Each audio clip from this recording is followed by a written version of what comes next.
નમસ્કાર, નિર્માણ ન્યૂઝની વિશેષ રજૂઆત સાથે હું છું યજ્ઞ ત્રિવેદી. દર્શક મિત્રો, આજે વિશેષ રજૂઆતમાં ચર્ચા વિચારણા કરવાની છે કોમનવેલ્થ ગેમ્સ 2030નું જે આયોજન હવે અમદાવાદમાં થશે કે નહીં તેને લઈને, અને તેમાં પણ જે રીતે સ્કોટલેન્ડના ગ્લાસગોમાં જે અત્યારે તો જે હર્ષ સંઘવીની આગેવાનીમાં ડેલિગેશનની અત્યારે તો બેઠક પણ છે, અને તેમાં પણ અમદાવાદમાં 2030માં કોમનવેલ્થ ગેમ્સ અત્યારે તો થશે કે નહીં તેને લઈને ચર્ચા વિચારણાઓ તો જોવા મળી રહ્યું છે. અને તેની સાથે એક એમ કહેવાય કે અમદાવાદ માટે એક જે સારામાં સારી બાબત કહેવાશે, કારણ કે જો કોમનવેલ્થનું આયોજન એ અમદાવાદ ખાતે જો થશે તો તેનાથી અત્યારે તો જે રમતગમતમાં જે રસ ધરાવનાર તમામ યુવાઓ માટે પણ અત્યારે તો ઘણી મહત્ત્વની બાબત છે, અને તેની સાથે દરેક લોકોમાં એક જે રમત પ્રત્યે પણ એક એમ કહેવાય ને કે ના રુચિ વધશે, તે પણ બાબત અત્યારે તો જોવા મળી રહી છે. આ પહેલાંની વાત કરવામાં આવે તો 2030ને લઈને જે પહેલાં પણ બેઠક થઈ હતી લંડન ખાતે, અને ત્યારબાદની વાત કરવામાં આવે તો અલગ અલગ જગ્યાએ જ્યારે સ્પોર્ટ્સ મિનિસ્ટર હર્ષ સંઘવી જે ઉપસ્થિત રહ્યા હતા તેમણે તમામ બાબતો પણ જણાવી, ઇન્ફ્રાસ્ટ્રક્ચર લેવલે અને તેની સાથે અન્ય બધી જ બાબતોને લઈને જે ચર્ચાઓ કરી હતી. પણ તેની સાથે હજુ પણ ક્યાંક સવાલ એ તો જોવા મળતો છે કે મળશે કે કેમ તેને લઈને. તો બીજી બાજુ કોઈ પણ દેશ માટે જ્યારે કોમનવેલ્થ ગેમ્સનું આયોજનની બાબત હોય તે માત્ર રમતગમતના દૃષ્ટિકોણથી જ નહીં, પરંતુ આંતરરાષ્ટ્રીય સ્તરે તેની સમૃદ્ધિ, વિઝન અને ઇન્ફ્રાસ્ટ્રક્ચરની રીતે પણ મહત્ત્વનું અત્યારે તો માનવામાં આવે છે, કારણ કે કોમનવેલ્થ ગેમ્સ અત્યારે તો જે માત્ર ડોમેસ્ટિક કે નેશનલ નહીં પરંતુ ઇન્ટરનેશનલ લેવલની જે અત્યારે તો રમત છે ને તેને લઈને જ આજે આપણે ચર્ચા વિચારણા પણ કરવાની છે. કોમનવેલ્થ ગેમ્સ શું છે, જો અમદાવાદમાં આવે તો તેનું મહત્ત્વ કેટલું વધી જાય, તે તમામ બાબતોને લઈને ચર્ચા વિચારણા કરીશું. અને ચર્ચા વિચારણા કરવા માટે અમારી સાથે અશોકભાઈ મિસ્ત્રી અમારી સાથે જોડી ગયા છે, કે જો સ્પોર્ટ્સ એડિટર છે. અશોકભાઈ, સૌથી પહેલાં તો આપનું સ્વાગત છે. Thank you so much. અશોકભાઈ, એમ કહેવાય ને કે રમતગમત બાબતે એક બહુ મહત્ત્વની અને એક ખુશીની બાબત કહી શકાય કે જે કોમનવેલ્થ ગેમ્સને લઈને અત્યાર સુધી એમ કહેવાય ને કે ઘણા બધા અન્ય દેશોમાં પણ જે કોમનવેલ્થને લઈને જે તૈયારીઓ જોઈ છે, આપણે રમતો પણ રમતા અત્યારે તો જે જોયેલા છે. ઓસ્ટ્રેલિયા અને કેનેડાએ પણ આ વખતે યજમાની મેળવવા માટે પણ જે અથાગ પ્રયત્નો કર્યા છે. પણ બીજી બાજુ કોમનવેલ્થને લઈને ગુજરાતે પણ એટલે કે ઇન્ડિયાએ જે ઘણા બધા અથાગ મહેનત કરેલી છે. આજે મહત્ત્વની મિટિંગ છે અને ખબર પડશે શું છે પરિસ્થિતિ. જો યસ આવે તો આપણા માટે કેટલા મહત્વના અત્યારે તો સમાચાર કહી શકાય? અશોકભાઈ, સૌથી પહેલી વસ્તુ તો યસ જ આવવાની છે, કારણ કે એક જ દેશ અત્યારે ભારતનો જે દેશ છે એ અત્યારે કહેવાય કે લાઇનમાં છે એમ કહી શકાય. બીજી મહત્ત્વની વાત તમે જે કરી કે ભાઈ શું બદલાવ આવી શકે કોમનવેલ્થ ગેમ્સથી અમદાવાદને અને ગુજરાતને શું ફાયદો? રમતો તો રમાશે, આની પહેલાં પણ રમાઈ છે. એશિયન ગેમ્સ આવી ગઈ, કોમનવેલ્થ વેઇટ લિફ્ટિંગ આવી ગઈ, બીજી બધી ઘણી નેશનલ ઇન્ટરનેશનલ ઇવેન્ટ્સ આપણે જોઈએ છે. આનાથી શું થશે? આનાથી એ થશે કે લગભગ 70+ દેશોના લગભગ 10,000થી ઉપરના ખેલાડીઓ અથવા તો એના કોચિંગ સ્ટાફ અથવા તો એના સ્ટાફ, એ બધા જ વ્યક્તિઓ એ ભારતમાં, ગુજરાતમાં અને અમદાવાદમાં આવશે. આ એક મહત્ત્વની ઘટના છે. વિશ્વના તમામ દેશોમાંથી આવેલા પ્રતિનિધિઓ, ખેલાડીઓ ભારતમાં અને ખાસ કરીને ગુજરાતના અમદાવાદમાં રહેશે, એ મહત્ત્વની વાત છે. અહીંના જેને કહી શકાય કે ઇન્ફ્રાસ્ટ્રક્ચર જે રીતે બનાવવામાં આવ્યા છે, હમણાં વીર સાવરકર સ્પોર્ટ્સ કોમ્પ્લેક્સનું આપણે ઉદ્ઘાટન જોયું, ત્યાં ઘણી બધી કોમનવેલ્થ ક્વોલિફિકેશનની ગેમો પણ જોઈએ આપણે, તો ક્યાંક ને ક્યાંક એક ભરોસો ચોક્કસ બેસે છે કે ગુજરાતનું, અમદાવાદનું ઇન્ફ્રાસ્ટ્રક્ચર એટલું ઉચ્ચ કક્ષાનું છે અને એટલું આંતરરાષ્ટ્રીય કક્ષાનું છે કે જ્યાં આગળ વૈશ્વિક ઇવેન્ટ્સ કરવા માટે ભારતને પૂરતી તકો હોય. ઇન્ડિયા કેન ડિપેન્ડ અપોન હુમ? તો કે India can depend upon Gujarat and Ahmedabad. એટલે અહીંયા આગળ એના આવવાથી શું પરિસ્થિતિ બદલાશે તો આખી વાત જ અલગ છે. And that is a proud moment for us.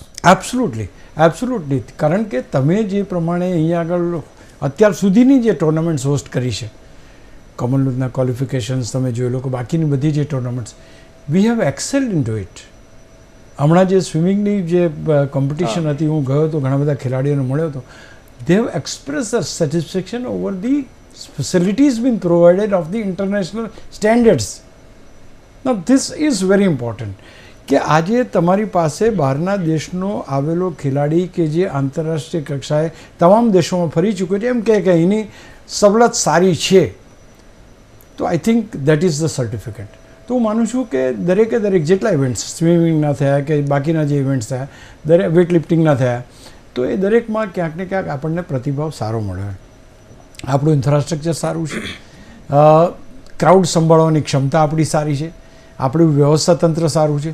આ બધી વસ્તુની સાથે સાથે રોડ, રસ્તા અથવા તો સ્ટેડિયમ સુધી પહોંચવાની જો વ્યવસ્થાઓ છે એ પણ બહુ જબરજસ્ત રીતે તૈયાર થઈ રહી છે. હજુ ઘણા બધા સ્ટેડિયમ્સ બને છે, still it is in the bottleneck, આપણને મળશે, હજુ તો વાર છે, પણ એ પહેલાં ઘણું બધું કરવાનું છે. પણ અત્યારે જે તૈયારીઓ આપણી છે, જે પરિસ્થિતિમાં આપણે જે સ્ટેડિયમ્સ બનાવ્યા છે અથવા તો સ્પોર્ટ્સ કોમ્પ્લેક્સીસ બનાવ્યા છે, એ ક્યાંક ને ક્યાંક ઇન્ટરનેશનલ ધારાધોરણ પ્રમાણે એ પ્રકારના ઇન્ફ્રાસ્ટ્રક્ચર પ્રમાણે બનાવવામાં આવે છે, જેથી કરીને વૈશ્વિક સ્ટાન્ડર્ડ્સની સાથે ગુજરાત અને અમદાવાદ ખભે ખભો મેળવીને ચાલે એ પ્રકારની પરિસ્થિતિનું નિર્માણ અત્યારે થયું. એટલા માટે વી આર મચ એક્સાઇટેડ. આપણને ગૌરવ એટલે થાય છે કે આપણા સ્ટેટમાં, આપણા સિટીમાં આટલો મોટો ઇવેન્ટ આવી રહ્યો છે, એ ક્યાંક ને ક્યાંક ગૌરવની વાત છે. બિલકુલ બિલકુલ સાચી વાત છે. અશોકભાઈ, એમ કહેવાય ને કે કોમનવેલ્થનું જે આયોજનની આપણે વાત કરીએ એ માત્ર ને માત્ર સ્પોર્ટ્સ એટલે કે રમતગમતના દૃષ્ટિકોણથી જ નહીં, મેં જે રીતે શરૂઆતમાં પણ કહ્યું ને કે માત્ર રમતગમતના દૃષ્ટિકોણથી નહીં, પરંતુ જ્યારે ઇન્ટરનેશનલ લેવલની વાત કરીએ તો તેમાં જે સમૃદ્ધિની બાબત હોય, એક વિઝનની સાથે આગળ વધતા હોય, પ્લસ એક ઇન્ફ્રાસ્ટ્રક્ચરની રીતે પણ અત્યારે તો આગળ વધવું એ બહુ મહત્ત્વની બાબત કહેવાય છે. અને અત્યાર સુધી આ પ્રકારની જે ગેમ્સ છે ઇન્ટરનેશનલ લેવલની, હા વર્લ્ડ કપ આપણે જોયા ક્રિકેટના ને બધા એ બરાબર છે, પણ આ જે ગેમ્સનું જો આયોજન કરવામાં આવે એ ચોક્કસથી આપણા માટે એક ગર્વની બાબતો કહી શકાય. અને તેની સાથે એમ કહેવાય કે ના ઇન્ટરનેશનલ લેવલે એમ ખબર પડે કે ના ઇન્ડિયા કેન ડુ એનીથિંગ, અને ઇન્ડિયાની પાસે એટલી અત્યારે તો જે સવલતો છે કે એ ઇન્ટરનેશનલ ગેમ હોસ્ટ સારામાં સારી રીતે કરી શકે છે. નહીં, એબ્સોલ્યુટલી. જો એક વસ્તુ છે કે જ્યારથી આ સરકાર આવી છે, પર્ટિક્યુલરલી આફ્ટર ધી સ્પોર્ટ્સ રમતગમતના અલગ અલગ પેરામીટર્સ એમણે લીધા. તમે જો, આ બહુ અગત્યની વાત છે કે તમે માત્ર ને માત્ર રમતો નથી લીધી, રમતોની સાથે લીધું કે પેરા એથ્લેટિક્સ શું છે, કે પેરા ખેલાડીઓની કઈ રીતના ઇન્ફ્રાસ્ટ્રક્ચર છે, બ્લાઇન્ડ્સ માટે શું છે, અન્ય રમતો માટે, તમામ રમતોનો સર્વાંગી વિકાસ કરીને વિકસિત ભારત 2047 જે આપણું અત્યારે એ જોઈ રહ્યા છે આપણે, એના રસ્તે આપણે આગળ વધી રહ્યા છીએ. એમાં સર્વાંગી વિકાસની વાત કરવામાં આવી. સર્વાંગી વિકાસ એટલે કે ગામડાનો છેવાડાનો માણસ હશે એનો પણ વિકાસ થવો જોઈએ, અને શહેરમાં રહેનાર માણસનો પણ વિકાસ થવો જોઈએ. કોમનવેલ્થ ગેમ્સ એકચ્યુઅલી એનો જે બેઝ છે, that base itself is on that કે આટલા બધા દેશો કયા દેશમાંથી આવે છે, કેટલી વસ્તી છે, કેવા ખેલાડીઓ છે, શું ખાય છે, શું પહેરવેશ, ના, એક વ્યક્તિ તરીકે વ્યક્તિનું સન્માન વ્યક્તિઓ વચ્ચે એને મળે, that is called A Commonwealth. Commonwealth છે શું? Commonwealth is everybody is equal on this platform. આ છે. તમને ભારતનો ખેલાડી પણ દોડતો દેખાશે, ઓસ્ટ્રેલિયાનો ખેલાડી પણ દોડતો દેખાશે, બાકી એવરીબડી, અને એક જ જગ્યાએ રહે છે, એક જ જગ્યાએ એ લોકો જમવાનું છે, એક જ જગ્યાએ એ લોકોની ટ્રેનિંગ છે. સો everything goes together, gives you a feel કે આપણે બધા સરખા છીએ. આ એક બહુ મોટો દેશ, આ નાનો ના મેદાનના તમે ઉતરો છો, જ્યારે તમે સ્પ્રિન્ટ મારો છો, you don't know what country you belongs to, you belongs to sport. અને એ જે વસ્તુ છે એ કરવાનું. અને જે તમે કીધું એ સાચું છે કે ભાઈ આ રમતથી થશે શું? થશે ઘણું બધું, કારણ કે દરેક વસ્તુના પેરામીટર્સ, એની અસરો તો હોય છે. આટલા બધા માણસો અહીંયા આવે છે, આટલું મોટું ઇન્ફ્રાસ્ટ્રક્ચર તૈયાર થાય છે, એ જ પ્રમાણે તમારી પાસે રોડ છે, રસ્તા છે, ટ્રાન્સપોર્ટેશન છે, હોટલ્સ છે, એકોમોડેશન્સ છે. ત્યાર પછીની જે વાત આપણે કરીએ તો જે રીતના કોચિંગ છે, બસ દરેક ક્ષેત્રમાં નવી ને નવી એવન્યુઝ ખુલશે. એ ખુલશે તમારા રોજગારની. Everywhere you will find that yes you can be accommodated over here. બિલકુલ. અને આ એક વસ્તુ એકવાર ઇન્ફ્રાસ્ટ્રક્ચર થઈ જાય પછી ઇન્ફ્રાસ્ટ્રક્ચરને સસ્ટેન કરીને 2036ના ઓલિમ્પિક્સ સુધી એને કેરી કરવાનું છે with that spirit. I think આટલો મોટો ગાળો જે મળ્યો છે એ ગાળાની અંદર આ વિકાસની સાથે સાથે જે પરિભાષા આપણે વાત કરી રહ્યા છીએ, ખેલાડીઓને તૈયાર કરવાની વાત હોય, કોચિંગની વાત હોય, ઇન્ફ્રાસ્ટ્રક્ચરની વાત હોય, રોજગારીની વાત હોય કે ભાઈ ધંધા રોજગાર વધવાની વાત હોય, આ દરેકે દરેક ક્ષેત્રે ક્રાંતિ આવશે. બિલકુલ. અને અલ્ટિમેટલી ક્રાંતિ આવશે એ અમદાવાદમાં, ગુજરાતમાં, ભારતમાં આવશે. અશોકભાઈ, બહુ જ મહત્વનો પ્રશ્ન.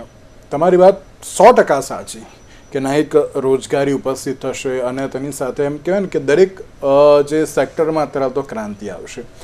અશોકભાઈ, અત્યાર સુધી આપણે જોયું છે કે દરેક લોકોને જે ઇન્ટરેસ્ટ સૌથી વધારે ક્રિકેટમાં છે, પછી ચકદે ઇન્ડિયા આવ્યું એટલે પછી થોડો ઘણો હોકીમાં ઇન્ટરેસ્ટ થયો, પછી રોનાલ્ડો મેસી એ બધાની ખબર પડી એટલે થોડો ઘણો ફૂટબોલમાં પણ થયો.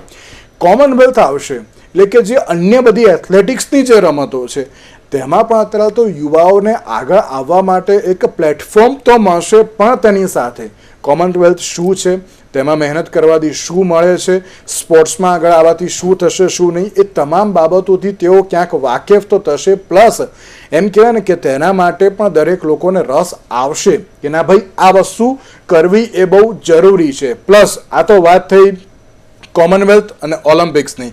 જો ગુજરાત સ્તરે કે પછી ભારત સ્તરે જો આ પ્રકારની ગેમ્સનું આયોજન કરવામાં આવે તો તેમાં પણ યુવાઓ ઉત્સાહપૂર્વક તેમાં ભાગ લઈ શકે.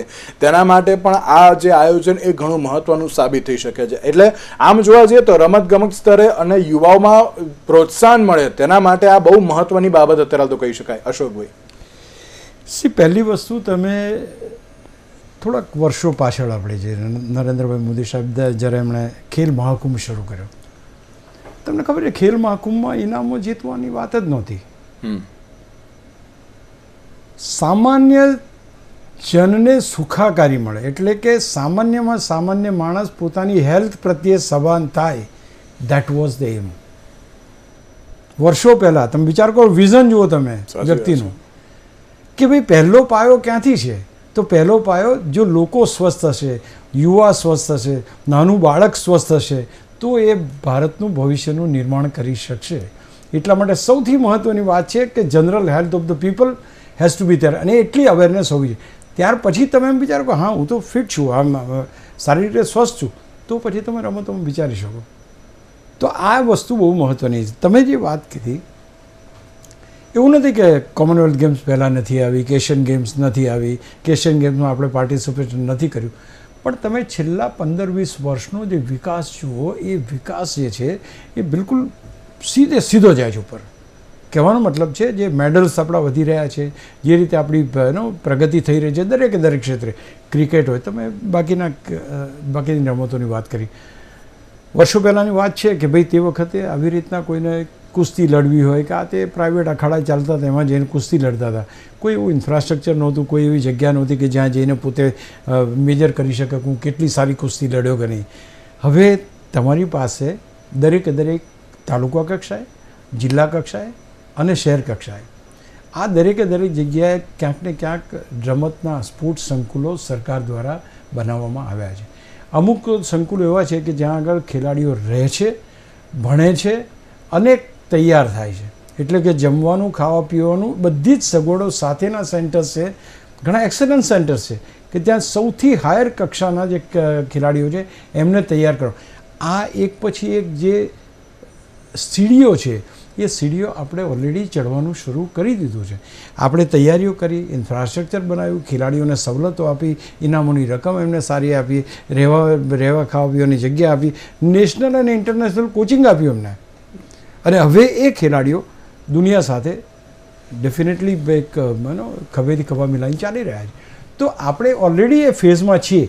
હવે અહીંથી એક્સેલ કરવાનો ફેઝ બાકી છે. See there are 2-3 ફેઝિસ of the game. તમે નાનપણથી તૈયાર થાઓ, એક સ્ટેજે પહોંચો, સ્કૂલ લેવલે પહોંચો, કોલેજ પહોંચો, યુનિવર્સિટી પહોંચો, પછી તમે કહો આજે હું નેશનલ ટીમમાં રમ્યો, દેટ્સ સમથિંગ ડ્રીમ. તો એ જ પ્રમાણે અહીંયા આગળ છે કે જો તમે ઇન્ડિવિડ્યુઅલ સ્પોર્ટ્સમાં પણ તૈયાર થતા હો, પહેલાં જો 5-25 રૂપિયા હવે નથી મળતા. કોઈ પણ ખેલાડી વિચાર કરે કે મારે તીરંદાજીમાં કે મારે ગોળા ફેંકમાં કે ભાલા ફેંકમાં કે બરછી ફેંકમાં કે કોઈ પણ રમતમાં એક્સેલ કરવું છે, તો એને પોતાના વ્યવસાય તરીકે પણ લઈ શકે અને એને માટે એને આજીવિકા રળવાની જરૂર ના પડે એવી પરિસ્થિતિઓનું નિર્માણ થઈ ચૂક્યું છે.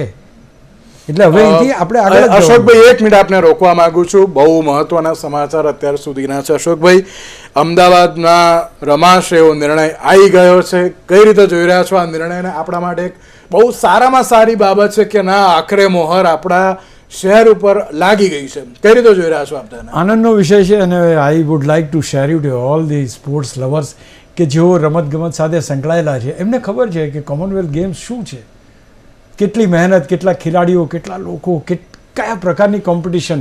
અને નોટ ટુ બી એ ભૂલી ના જવું જોઈએ આપણે કે આપણે ટોપ 5માં આવીએ છીએ. અત્યારે 3જા કે 4થા ક્રમે છીએ કે જે કોમનવેલ્થ મેડલ્સ આપણે જીતીએ છીએ. એટલે અહીંથી જે આ મળ્યું છે એ ભારત માટે, ગુજરાત માટે અને અમદાવાદ માટે જબરજસ્ત છે, એમાં કોઈ બેમત નથી.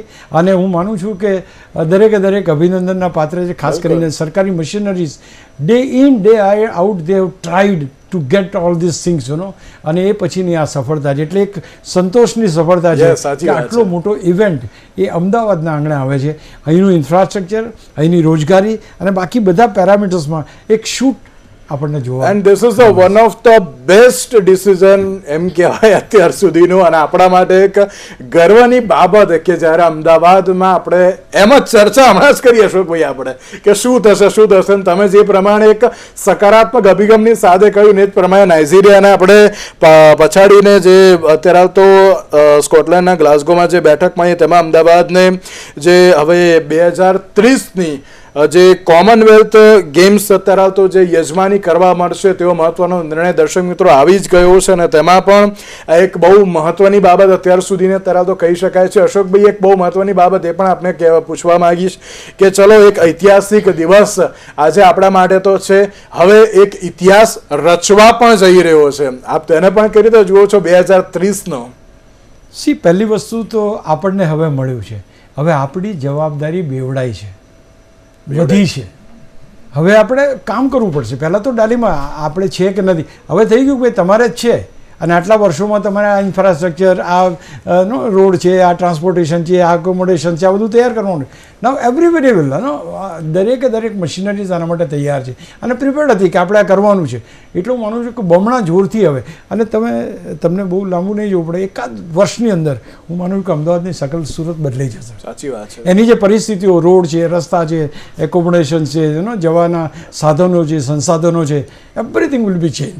અને એક નવો એક પવન ફૂંકાશે એનો કે ભાઈ હા, now we are going towards Commonwealth games.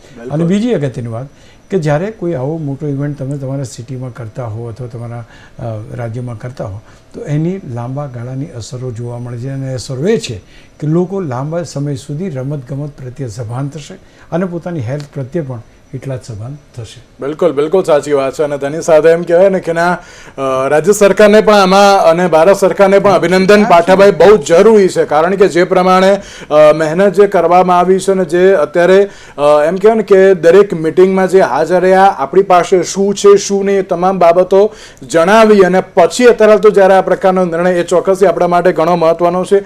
એક અશોકભાઈ, એક મહત્વનો પ્રશ્ન એ પણ આપને પૂછવા માંગીશ કે જ્યારે આ 2030 માટે તો આપણે યજમાની કરી રહ્યા છે, એક એવી આશા સકારાત્મક અભિગમ અશોકભાઈ તમે જ અપનાવ્યો છે અને એટલા માટે હું પણ અત્યારે તો અપનાવી રહ્યો છું. લાગે છે કે આગામી સમયમાં કોમનવેલ્થ પણ આપણી જોડે આવી શકે તેમ 2036 2036ની ઓલિમ્પિક્સની. યસ, ઓલિમ્પિક્સ ડેફિનેટલી આપણે એના બહુ જ મોટા દાવેદાર છીએ. અને કોમનવેલ્થ ગેમ્સની સફળતા અથવા તો જે પ્રકારની ઇન્ફ્રાસ્ટ્રક્ચરને બધું છે એ સ્ટેમ્પ મારશે કે હા, now we are ready for the Olympics and Ahmedabad and Gujarat is ready for even Olympics too. બિલકુલ. અને જ્યારે આજની વાત કરીએ તો આજે જે આ એક નિર્ણય તો જાહેર કરવામાં આવે, હવે શું રમતોને લઈને પણ અલગ અલગ ડિટેલ્સ ને બધું આવશે કે અહીંયા કઈ રમતો હશે, કઈ રીતનું હશે, એ બધાને લઈને પણ તરત આવશે. તો વિકીપીડિયામાં તૈયાર જ છે. It is everything is ready, it is return and તમે ક્યાંય પણ જુઓ તો તમને મળી રહે કે કઈ રમતોનું ઇન્ક્લુઝન કરવામાં આવશે, ત્યાર પછી નેક્સ્ટમાં કયું આવશે. તો everything is charted and it's all ready. હવે હા, આપણે એ જોવાનું છે કે જે રમતો રમાવાની છે એના ઇન્ફ્રાસ્ટ્રક્ચરના જે કોઈ નાના મોટા કામ બાકી હોય એ પૂરા કરીને ક્યાંક ને ક્યાંક આપણે ઓલિમ્પિક્સ આપણે કરી શકીએ છીએ, વિશ્વાસ બેસાડવાનો અને આપણે વિશ્વાસ મેળવવાનો પણ છે કે yes we can do it. I think એ જ બાકી છે અત્યારની પરિસ્થિતિમાં. કોમનવેલ્થ ગેમ્સ માટેની રમતો જે છે યજ્ઞ, I don't find any problem in two that, કારણ કે એમનું જે ક્રાઉડ બી મેનેજેબલ છે અને બીજી વસ્તુ કે જે દેશોના ખેલાડીઓ આવે છે એ ક્યાંક ને ક્યાંક એક સારી છાપ લઈને આવે જ છે ભારત અને અમદાવાદની. એટલે હું માનું છું કે એ પણ ભારત માટે બહુ સકારાત્મક રહેશે એવું લાગે. બિલકુલ. અને એમ કહેવાય કે જ્યારે આ વખતે 2030ની જ્યારે આ યજમાની લેવાની હતી તેમાં નાઇજીરિયા હોય કે પછી અન્ય ઘણા બધા દેશોએ, even Canada and Australia also, કે એમણે પણ ઘણી બધી મહેનત કરી હતી ને આ કોમનવેલ્થની એમને યજમાની મળે. પણ જ્યારે ભારત માટે આ જે ક્ષણ છે એમ કહેવાય ને કે અત્યાર સુધી ઓસ્ટ્રેલિયા, કેનેડા, ઇંગ્લેન્ડ, તેની સાથે ન્યૂઝીલેન્ડ સહિત 9 અલગ અલગ દેશોમાં જે રીતે આ યજમાની તો થઈ છે તેમાં 5 વાર એ ઓસ્ટ્રેલિયામાં તરફ જે યજમાની થઈ છે. અને આ 2010માં આઈ થિંક જે યજમાની ભારતે પણ કરી હતી. અને આ બીજું છે અત્યારે તો જે આ કહેવાય ને કે એક આ ક્ષણ છે. એક બાબત એ પણ કહી શકાય અશોકભાઈ કે ચલો આપણે ભારત માટે, ગુજરાત માટે અને અમદાવાદ માટે આ ગૌરવની ક્ષણ તો છે, પણ આપણે ઇન્ટરનેશનલ સ્તરે પણ અત્યારે તો ગુજરાત અને તેની સાથે અમદાવાદ અને સાથે ભારતમાં એક બહુ જ સારામાં સારી રીતે ઝળકવા તૈયાર થઈ ગયું છે. તેમ એવું ચોક્કસ કહી શકાય કે રમતગમત ક્ષેત્રે તમે થોડા દિવસમાં એના બધા ચિત્રો આ તો બધું ઇન્ટરનેશનલી જોશો બી ખરા કે ઇટ વિલ બી પ્લેસ કે ભાઈ વિકીપીડિયા છે કે કોઈ પણ જ્યાં જગ્યાએ જ્યાં ઉપયોગ થશે એના બધા ચિત્રો પણ આપણને જોવા મળશે. એટલે એક જવાબદારી વધી છે. સાચું પૂછો તો એક જવાબદારી વધી છે કે જે જવાબદારી માટે આપણે તૈયાર છે. જી. હર્ષ સંઘવી સાથે અમારી જ્યારે ચર્ચા થઈ હતી, અમારું ગ્રુપ મળવા ગયું હતું ત્યારે બી we were he was very confident about it. અને એ જ પ્રકારની સકારાત્મક બાબત આપણને આજે જોવા મળી. હવે જે જવાબદારીઓ બાકી છે એમાં જે બાકીનું કામ બાકી છે અથવા તો જે રમતો અહીંયા કરવાની છે એના જે થોડા ઘણા જે હોય એ આપણે કરવા પડશે. એટલે હવે જવાબદારી, હવે અત્યાર સુધી ચાલતા હતા આપણે, હવે દોડવાનું શરૂ કરવું પડશે. એન્ડ એક લાસ્ટ મેસેજ યુથ માટે, કારણ કે આપણા માટે એક બહુ મહત્વની બાબત છે, શું કહેશો યુથને? પહેલી વસ્તુ તો કે યુથની પાસે ઓપોર્ચ્યુનિટી ઘણી મળશે ટુ બી વેરી પ્રિસાઇઝ. ખેલાડી તરીકે તો ઠીક છે, પણ અધરવાઇઝ બી તમે એક એની સાથે કોઈ પણ રીતે એસોસિએટ થઈને તમે તમારી રોજગારી મેળવી શકો છો, એક્સપર્ટીઝ મેળવી શકો છો, એમાં કામ કરી શકો છો. પહેલી વસ્તુ આ છે. જે લોકો રમતગમત સાથે જોડાયેલા છે એમના માટે તો સ્કાય ઇઝ ધ લિમિટ. આટલી બધી રમતો અને આટલા બધા ઇવેન્ટ્સ અને એ બધાની ઇવેન્ટ્સ મેનેજમેન્ટની વાત કરો તો I think everything sky is the limit. યુવા માટે યસ, આજે એમ લાગે છે કે જો આજે કોમનવેલ્થની આપણે વાત કરી રહ્યા છીએ તો જે યુવા અત્યારે નાના બાળકો છે એ ક્યાંક ને ક્યાંક 2036ના ઓલિમ્પિક્સ અથવા તો ત્યાર પછીની જે આગળની જે ભારતની સફર છે એ સફરમાં ચોક્કસ કંઈક ને કંઈક નવું કરશે. અને પાયો મુકાઈ ગયો છે, ઇમારત બહુ ઝડપથી પૂરી થઈ જશે. બિલકુલ બિલકુલ. અશોકભાઈ આપનો પણ ખૂબ ખૂબ આભાર અમારી સાથે આ ચર્ચા વિચારણામાં જોડાવા માટે. તો દર્શક મિત્રો, એક બહુ જ મહત્વની બાબત કોમનવેલ્થની વાત કરીએ તો કોમનવેલ્થ 2030 એ અમદાવાદમાં તરાવતો જે રમાશે યજમાની મળી ગઈ છે. અને તેમાં પણ જે સ્કોટલેન્ડના ગ્લાસગોમાં જે મિટિંગ મળી હતી ને આખરે નાઇજીરિયાને પાછળ પાડીને અમદાવાદ તરાવતો અને તેમાં પણ ભારત અત્યારે આગળ આવ્યું છે. ને હવે આગામી દિવસોમાં એટલે કે 2030માં કોમનવેલ્થ ગેમ્સની યજમાની ગુજરાત અને તેમાં પણ અમદાવાદ કરવા જઈ રહ્યું છે. પણ તેની સાથે એક હજુ પણ સકારાત્મક અભિગમ ખરી કે કોમનવેલ્થ પણ અત્યારે તો જે ભારત કરશે તેવી પણ બાબત જોવા મળી રહી છે. ત્યારે હવે તેને લઈને કઈ રીતની તૈયારીઓ આગામી દિવસોમાં થશે ને તેની સાથે યુથને પણ કહેવા માંગુ છું કે તમારા માટે એક ગોલ્ડન ઓપોર્ચ્યુનિટી છે, તેનો ઉપયોગ કરજો, કારણ કે આવી ઓપોર્ચ્યુનિટી કોઈ દિવસ મળતી નથી. તો દર્શક મિત્રો, આજના વિશેષ કાર્યક્રમમાં મને આપશો રજા. નમસ્કાર.